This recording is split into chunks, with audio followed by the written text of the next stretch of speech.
Welcome, lovely ones. This is Binti Abid. Assalamu alaikum warahmatullahi wabarakatuh. May we all have blessed nights and happening days, inshallah. Be happy and be cool. Ameen summa ameen. So today's topic is what is silence? Many people interpret silence according to their understanding, knowledge, perspective. However, today I'm going to talk about silence as an integral part of communication. We know silence as an inaudible sound, absence of speech. However, within the realm of communication, silence represents intentional or natural pauses that can signify a variety of messages and emotions. Silence can steer the dynamics of any interaction, any communication. Silence have many key aspects. It can play an effective role in any communication. However, today I am just going to talk about a few of them. So, first of all, going to talk about cultures. So, different cultures have different usage and interpretation of silence according to their norms of communication. Then we know silence is a tool of non-verbal communication, and it is an effective one because without using a single word, silence communicates volumes. It can convey disagreement, consideration, consent, empathy, unease, anything. If we see, there were intentional silences, and intentional silences can underscore important points, making messages more impactful. For instance, with our children's or with any subordinate. For instance, the role of silence in the effective classroom teaching can be observed easily. With this, I would like to talk about power dynamics and control. Yes, silence can exert control or show deference in conversation.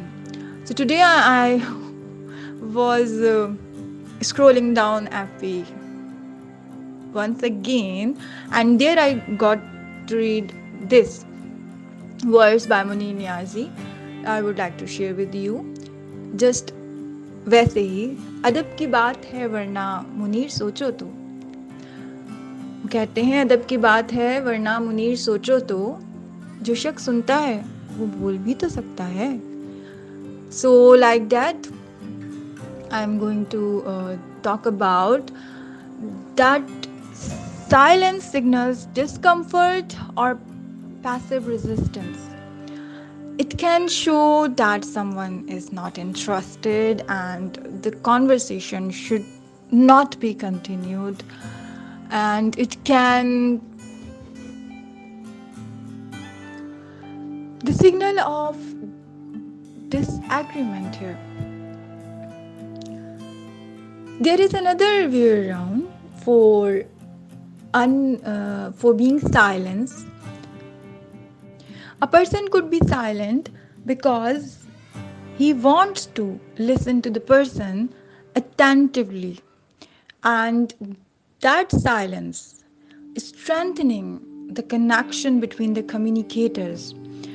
That silence shows empathy, attentiveness, and it flourishes the relationships. Moreover, pauses allow time to ponder and reflect too, to think about certain things. As words cannot do justice, and it can also lead to move us towards thoughtful replies in many scenarios in our lives. As we know, silence can also de-escalate tension. It has the power to manage any conflict and set boundaries. Just taking a moment of silence before responding in a conflict situation can prevent impulsive reactions and allow us for cooler heads to prevail. The use of silence can also be observed in literature effectively. For instance, in Waiting for Godot, silence is a critical component, where Vladimir and Estragon frequently fall into prolonged silences during their endless wait. However, this is not merely the absence of dialogue, but a profound element that deepens the play's exploration of existential themes and the human condition. While at the same time, in To Kill a Mockingbird, Atticus Finch uses silence strategically effectively during the trial of Tom Robinson, and there that silence underscores his skill as a lawyer and his ability to communicate powerfully without using words. Here I would like to add one name from English literature, Harold Pinter, who uses silence majestically. Pinter's writing style's hallmark is the use of pause, and his mastery of the pause transforms silence into a dynamic and expressive element. Pinter pause is not just a break in dialogue but a powerful communication device. It can add depth to narrative, reveals complexities of human relationships. It can show the exertness of silence, the power and control without using the words, where the words fail to convey the things. He masterfully uses his silences. It can be easily understood from his plays, The Caretaker, where the interactions between Aston and Davis are frequently marked by silences, and the lack of dialogues suggest awkwardness, inability to communicate effectively, that creating unease, exerting control among characters. In Birthday Party, we see Pinter employs pauses to build suspense and tension. Here, it heightens the play's sense of menace and instability. The character Goldberg uses silence to intimate Stanley, where that leaves Stanley in stance of anxiety, emphasizing the power imbalance here. At the same time, in The Homecoming, it is also the use of interpause explored the themes of power, dominance, and family dynamics that reveals hidden emotions, unspoken conflicts, and the complex nature of human interactions, adding depth and intensity to the narrative. Hence, silence seems static, however, it is an integral part of communication that can define and facilitate the dynamics of interactions.